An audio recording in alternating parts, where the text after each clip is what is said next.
ओम नमो भगवते वासुदेवाय। हर हर महादेव। स्वागत है आप सभी का हमारे चैनल पर। आज के इस वीडियो में हम आपको सुनाएंगे पूर्णमासी व्रत की कथा।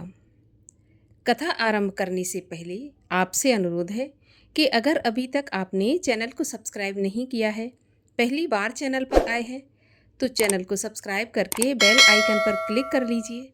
और अगर आज की कथा आपको अच्छी लगे तो लाइक अवश्य करिएगा, क्योंकि आपके लाइक से हमें ये पता चलता है कि आपको हमारा वीडियो पसंद आया। तो चलिए अब हम शुरू करते हैं पूर्णिमा के व्रत की कथा। द्वापर युग में एक समय माता यशोदा जगत के प्राणियों को नाना प्रकार के क्लेशों से एवं विपत्तियों से पीड़ित देखकर उनके दुख से दुखी होकर उनका कल्याण करने की भावना से नंदनंदन ब्रजचंद मुरली मनोहर भगवान श्री कृष्ण जी के पास जाकर अति प्रेम से बोली कि हे गोपाल, तुम ही सारे संसार के उत्पन्न करता एवं संहार करता हो। तुम्हारी ही अनंत प्रभा से सूर्य और चंद्रमा जग को प्रकाशित करते हैं। तुम्हारी ही दया बिंदुओं से क्षुद्र सागर अपार जल से परिपूर्ण रहता है। गंगा की पवित्रता भी तुम्ही से है, आकाश की अखंडता भी तुम्ही से है, और अग्नि की परम प्रचंडता तुम्ही से है। हे मधुसूदन, आज मैं जगत के प्राणियों में किसी को रोग से, किसी को दरिद्रता से, और किसी को वैधव्य से, और किसी को निर्धनता के प्रभाव से पीड़ित देखकर हृदय मेरा व्याकुल हो गया है। हे सर्वेश्वर, आप ये जगत के प्राणी मात्र के दुख का निवारण करने वाले हैं। कोई सुगम उपाय बताने की कृपा कीजिए, जिसके द्वारा जगत के प्राणी दुख, दारिद्र्य, इन व्याधियों से छुटकारा पाकर सुखी हो जाएं। माता यशोदा के सौंदर्यपूर्ण वचन सुनकर परम प्रफुल्लित होकर यदुनंदन कहने लगे कि हे माता, जगत कल्याण की भावना से ओतप्रोत आपका ये प्रश्न मन को आनंदित करने वाला है। हे माता, अब मैं आपके समक्ष पूर्णमासी व्रत का वर्णन करता हूँ, जिसके करने से नारियां वैधव्य की व्याधि से मुक्त हो जाती हैं, पुरुष दरिद्र एवं निर्धनता आदि अनेक अनेक कठिन कलेशों से निर्भय हो जाते हैं, और उन्हें सुख संपत्ति आदि अटल सौभाग्य की प्राप्ति होती है। इस व्रत में प्रातःकाल ब्रह्म बेला में शय्या त्याग कर शौच आदि नित्य कर्म करके शुद्ध सफ़ेद वस्त्र धारण करके पूजन सामग्री एकत्रित करके आम के पत्तों से युक्त कलश एवं गणेश जी की प्रतिमा स्थापित करके स्वस्ति वाचन करें। गणेश जी की पूजा करके मनोकामना पूर्ति के लिए प्रार्थना करें। इसके बाद कथा सुनें और आरती करें। भगवान श्री कृष्ण के मुख से इस प्रकार के व्रत का विधान सुनकर माता यशोदा बोली, हे मधुसूदन, पूर्व काल में किसने इस व्रत को किया, उसका व्याख्यान करने की कृपा कीजिए। माता यशोदा के ऐसे वचन सुनकर नंदनंदन बोले, पूर्व काल में वैभव से परिपूर्ण कार्तिका नाम का एक महानगर था। उस नगर के राजा का नाम नंददास था, और उस नगर में धनेश्वर नाम का एक ब्राह्मण रहा करता था। उसकी परम सुशील पत्नी का नाम रूपवती था। वह दोनों प्राणी उस नगर में अत्यंत प्रेम के साथ जीवन व्यतीत कर रहे थे। उनका घर धन धान्य से परिपूर्ण था, किसी प्रकार की कोई कमी नहीं थी। उन दोनों को केवल एक ही दुख था कि उनके कोई संतान नहीं थी, जिसके कारण वे दोनों सदैव उदास रहते थे। एक समय की बात है कि उस नगरी में एक महान तपस्वी साधु आया। उस साधु का नित्य नियम था, वह प्रातः भिक्षा के लिए निकलता और धनेश्वर के पास पड़ोसियों के भवन से भिक्षा मांगता था और वापस चला जाता था। परंतु धनेश्वर के घर से उसने कभी भिक्षा नहीं मांगी। योगी का ऐसा नित्य कर्म जब धनेश्वर को पता चला, तो वह अपने को भाग्यहीन समझकर अत्यंत दुखी हुआ, और एक दिन अति क्षुब्ध होकर धनेश्वर साधु की कुटिया में जा पहुंचा और हाथ जोड़कर प्रणाम करके बोला, महाराज, आप मेरे पास पड़ोस के घरों से रोज भिक्षा लेते हैं, परंतु मेरी भिक्षा स्वीकार नहीं करते।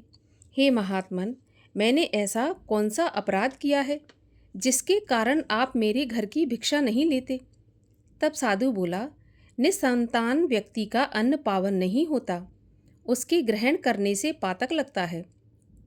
इस कारण मैं तुम्हारे घर से भिक्षा नहीं लेता हूँ।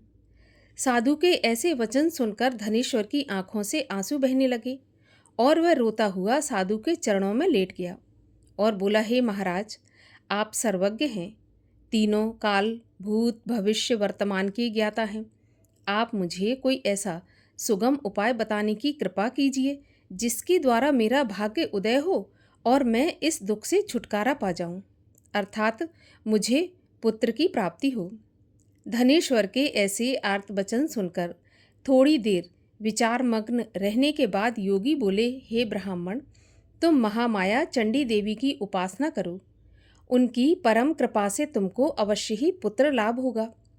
योगी का ऐसा आदेश पाकर धनेश्वर ने अपने घर आकर सारा हाल अपनी पत्नी को सुनाया और उससे परामर्श करके अपना घर त्याग कर तपस्या के लिए वन में चला गया और निराहार रहते हुए श्रद्धापूर्वक चंडी की उपासना करने लगा। इस प्रकार निराहार तपस्या करते हुए जब 20 दिन व्यतीत हो गए, तब 21वें दिन रात्रि के समय स्वप्न में चंडी देवी उसे दर्शन देकर बोली, धनेश्वर, तेरे एक पुत्र होगा, परंतु वह 16वें साल में काल कल्पित हो जाएगा। तब धनेश्वर हाथ जोड़कर बोला, हे जगत जननी, आप मुझे कोई ऐसा उपाय बताने की कृपा कीजिए जिससे वह पूर्ण आयु प्राप्त कर सके, असमय मृत्यु के भय को प्राप्त ना हो। तब चंडी देवी बोली, तुम दोनों पति पत्नी यदि 32 पूर्णमासी का व्रत श्रद्धापूर्वक करो तो तुम्हारी पुत्र की आयु लंबी होगी और वह चिरायु हो सकता है। तब धनेश्वर बोला, हे माता, इसकी विधि क्या है? तब देवी बोली, संपूर्ण दिवस निराहार रहने के बाद संध्या को एक आटे का दीपक बनाकर स्वच्छ रुई की बत्ती एवं घी के संयोग से प्रज्वलित करके विधि पूर्वक शिवा सहित शिव का पूजन करना। इस प्रकार 32 पूर्णमासी का व्रत करने से पुत्र चिरायु हो जाएगा। अब तुम्हें पुत्र होने का उपाय बताती हूँ। प्रातःकाल तुमको सामने वाले आम के वृक्ष में एक सुंदर फल लगा दिखाई देगा। पेड़ पर चढ़कर तुम उसे तोड़ लाना और जिस दिन तुम्हारी पत्नी ऋतुकाल के पश्चात स्वच्छ हो तो उसे खिला देना। इससे तुम्हारी सभी कामना पूर्ण होगी। इतना कहकर देवी अंतर्ध्यान हो गई। प्रातःकाल देवी के कहे अनुसार सामने ही आम के पेड़ पर सुंदर फल को लगा देखकर धनेश्वर पेड़ पर चढ़ गया और सावधानी से फल तोड़कर नीचे उतर आया। फिर प्रसन्नता के साथ अपने घर जाकर सारा हाल अपनी पत्नी को सुनाया। दैवयोग से उसकी पत्नी उसी दिन ऋतु स्नान के बाद स्वच्छ हुई थी। उसने शंकर जी को बार बार स्मरण करके वह फल खाया और देवी की परम कृपा से गर्भवती हो गई। 9 महीने के बाद 10वां मास प्रारंभ होते ही उसके एक चंद्रकांति के समान सुंदर एवं स्वच्छ पुत्र उत्पन्न हुआ। देवी की कृपा होने के कारण दोनों पति पत्नी ने उसका नाम देवदास रखा और प्रेम से उसका पालन पोषण करने लगे। अब वह बालक चंद्रकला के समान बड़ा होने लगा। देवी की कृपा से वह बालक पढ़ने लिखने आदि सभी कलाओं में निपुण था। जब वह 7 बरस का हुआ तो धनेश्वर ने अपनी पत्नी को पूर्णमासी व्रत का स्मरण दिलाया और दोनों पति पत्नी नियम पूर्वक पूर्णमासी का व्रत करने लगे। इस प्रकार धीरे धीरे 15 वर्ष व्यतीत हो गए और देवदास ने 16वें वर्ष में पैर रखा। तब धनेश्वर अपनी पत्नी से बोला कि देवी के कथन के अनुसार देवदास 16 साल का होते ही काल कल्पित हो जाएगा, किंतु ये हम अपनी आँखों से कैसे देख सकेंगे? मेरा हृदय तो अभी से विदीर्ण हो रहा है। तब पत्नी ने परामर्श दिया कि मेरी राय से देवदास को उसके मामा के साथ शिवनगरी काशी भेज दिया जाए और वहीं रहकर विद्या अध्ययन भी करेगा और जिन भगवान शंकर की कृपा से हमें ये प्राप्त हुआ है वही इसे पूर्ण आयु भी प्रदान करेंगे। इस प्रकार आपस में विचार करके देवदास के मामा को बुलाकर दोनों को काशी के लिए रवाना किया और दोनों माता पिता उसकी कुशलता की कामना के लिए पूर्णिमा का व्रत करते हुए दिन व्यतीत करने लगे। देवदास अपने मामा के साथ काशी पाठशाला पर चला गया और कई दिन बाद एक नगर में जा पहुंचा। जब तक शाम हो गई थी, अतः दोनों मामा भांजे एक धर्मशाला में जाकर ठहरे। उसी धर्मशाला में एक बारात आकर ठहरी। देवी प्रेरणा से जब भावर का समय आया तो कुछ देर पूर्व ही दूल्हे को पक्षाघात का प्रबल आक्रमण हुआ। दूल्हे के पिता आदि संबंधी सब अत्यंत विकल हो गए।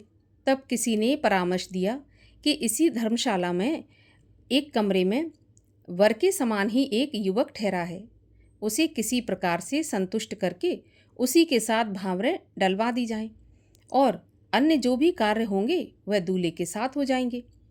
सबकी सम्मति से लड़के के पिता ने देवदास के मामा के पास जाकर निवेदन किया कि अपने भांजे को कुछ देर के लिए मुझे प्रदान करें, जिससे मेरे पुत्र का विवाह कार्य संपन्न हो सके। तब उसके मामा ने कहा कि कन्यादान के समय मधुपर्क के अतिरिक्त जो भी कुछ मिलेगा वह मैं ले लूँगा। यदि आपको यह बात स्वीकार हो तो मेरा भांजा आपके कार्य के लिए प्रस्तुत है। वर के पिता ने उसका यह प्रस्ताव तुरंत ही स्वीकार कर लिया और देवदास को दूल्हा बना दिया। उसी के साथ विवाह कार्य संपन्न हो गया और उसे कन्या के साथ भोजन के लिए एकांत भवन में भेज दिया। किंतु देवदास संकोच के मारे भोजन नहीं कर सका और मन में विचार करने लगा कि यह दूसरे की स्त्री और इसके साथ भोजन करने से इसका धर्म नष्ट हो जाएगा। इस सोच के मारे उसकी आंखों से आंसू छलक उठे। यह देखकर कन्या बोली, मैंने देव द्विज अग्नि एवं अनेक संबंधियों के समक्ष आपको पति के रूप में स्वीकार किया है। अब मैं किसी दूसरे को अपना पति नहीं बना सकती। तब देवदास बोला कि आपके इस निश्चय से आपका अनिष्ट होगा, क्योंकि मेरी आयु का केवल 1 वर्ष ही बचा है। अतः इस विचार को अपने हृदय से निकाल दीजिए। तब कन्या बोली, हे स्वामी, आप मेरी चिंता मत कीजिए। यदि मैं अपने धर्म पथ पर अडिग हूँ तो मेरा ईश्वर मेरा कल्याण करेगा। आप इसकी चिंता त्याग कर प्रेम से भोजन करो। तब देवदास ने उसके साथ भोजन करके शयन किया और प्रातःकाल ब्रह्म बेला में ही शैया त्याग कर पत्नी को जगाया और उसे दुपट्टा प्रेम पूर्वक प्रदान करके बोला कि हे भामिनी, अब मैं तुमसे विदा होकर जनवासी में जा रहा हूँ। यदि परमात्मा की कृपा से जीवित रह गया तो अवश्य मिलूँगा।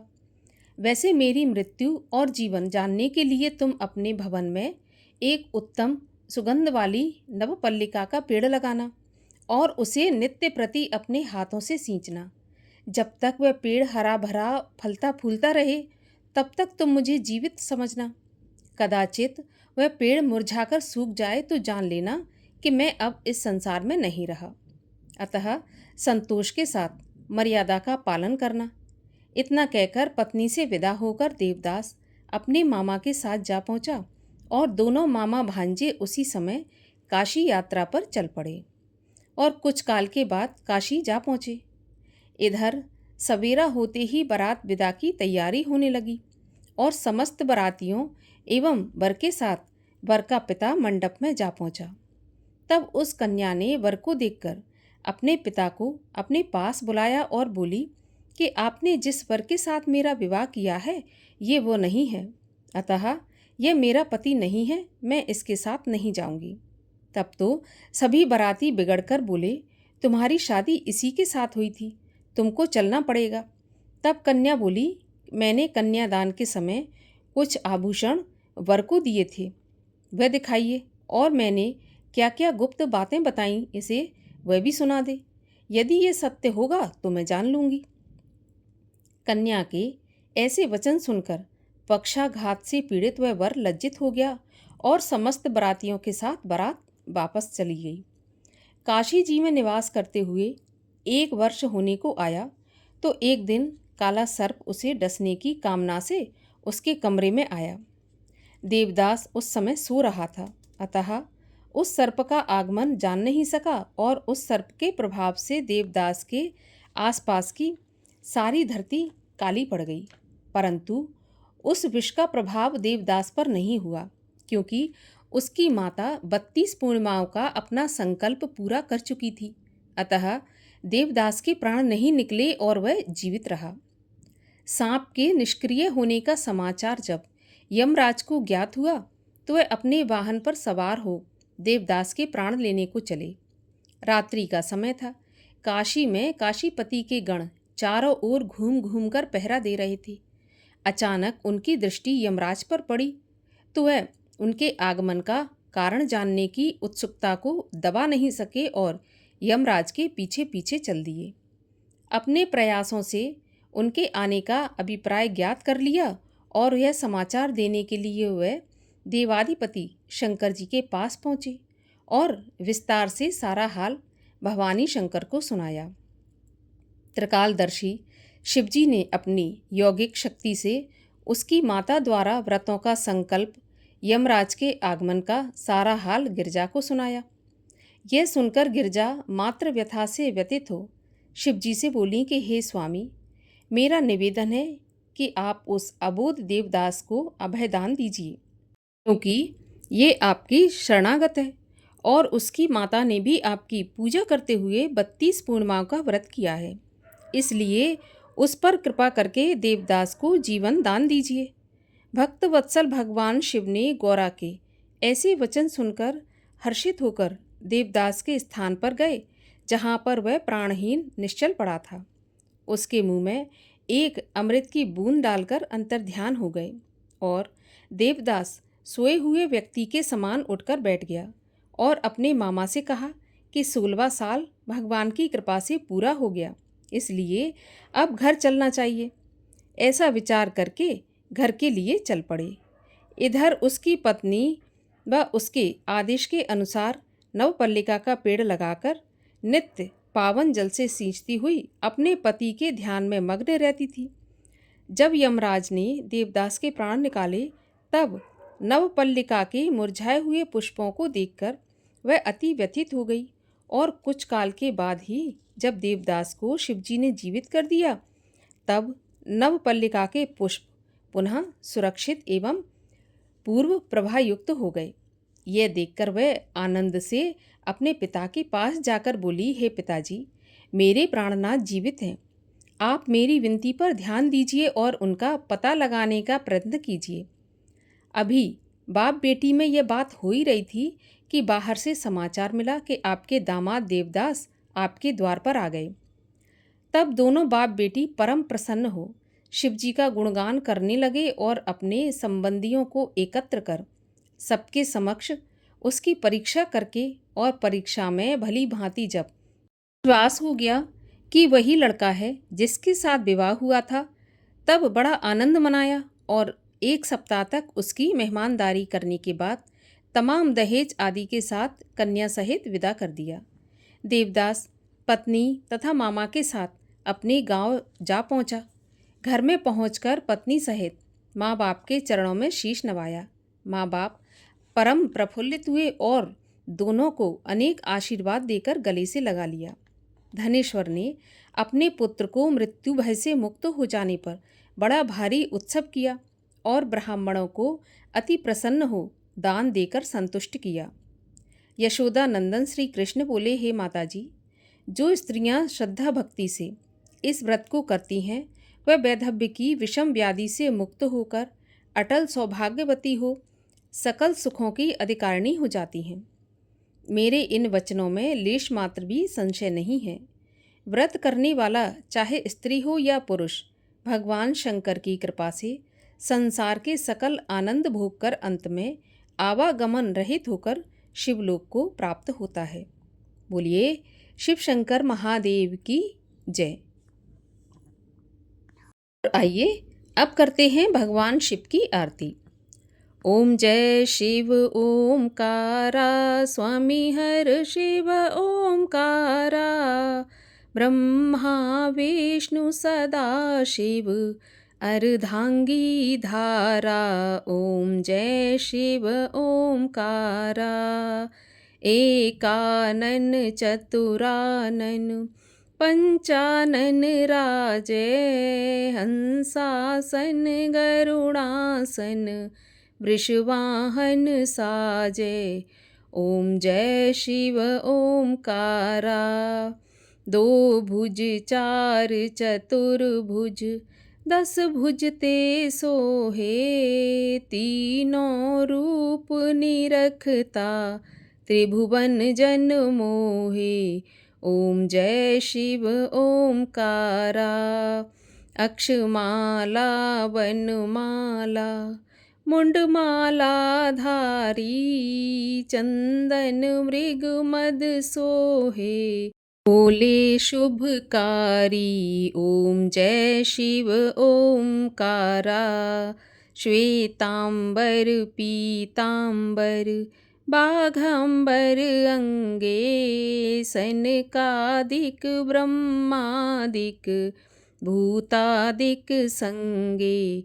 ओम जय शिव ओमकारा।